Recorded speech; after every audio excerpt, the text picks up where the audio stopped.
About 65 Oklahomans are serving in Iraq right now as part of Bravo Company in the 2nd 285th, and Lori was embedded with B Company for a week. It's amazing to see just kind of what our men and women in uniform go through on a daily basis. And some of our stories have been pretty serious so far, how they live, the conditions they work in, the missions they fly on, but there's a not so serious side of these soldiers as well, and so we take a look at that as well as the good deeds our Oklahomans are doing on the war front.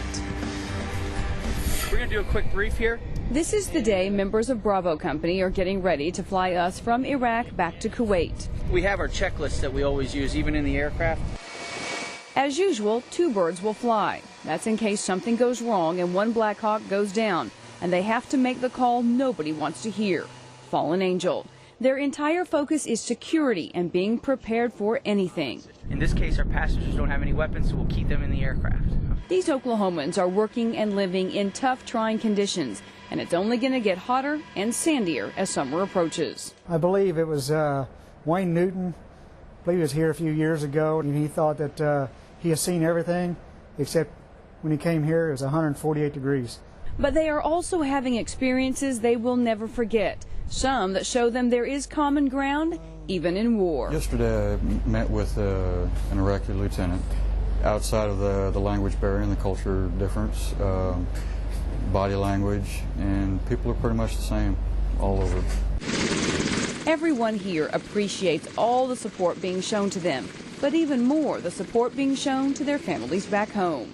It's actually kind of nice to see that it's not just ourselves that people are recognizing, it's our families as well. They say what gets them through the trying times is the camaraderie they share. Plus, they manage to find some good-natured ways to liven things up. Edit that, edit that, edit that, edit that. Go Cowboys!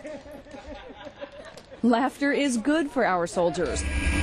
They even have a little fun with us during one of our many flights. All of a sudden, flares are shooting by, our gunners are firing, and bullets are flying. We think we're under fire, but it's just a little drill to make sure we're awake. Oh, we were. Before we left Tulsa, we asked our soldiers if we could bring them goodies from home.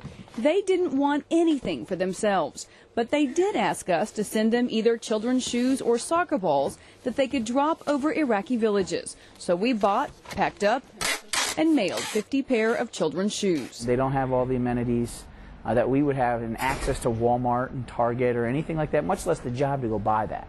So when we drop one of these items, be it shoes, clothes, or a soccer ball like that, this provides just hours, if not days and months worth of fun for them. And not that we're trying to win the hearts and minds, but there's also a good side to us being here. And let them see some of that too.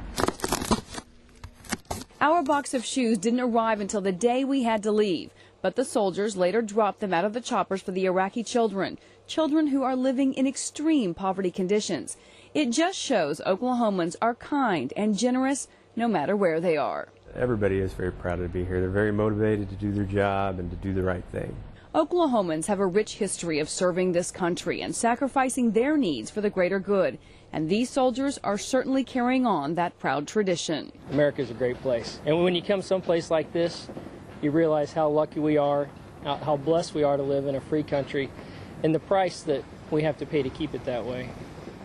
Now, next week, we will show you all that can happen in a soldier's life while they're away. 10 babies have been born in this unit during this deployment, and there have been other big life moments that they've missed while serving their country.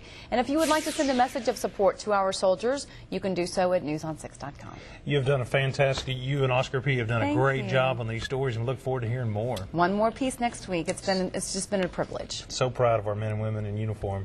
Well.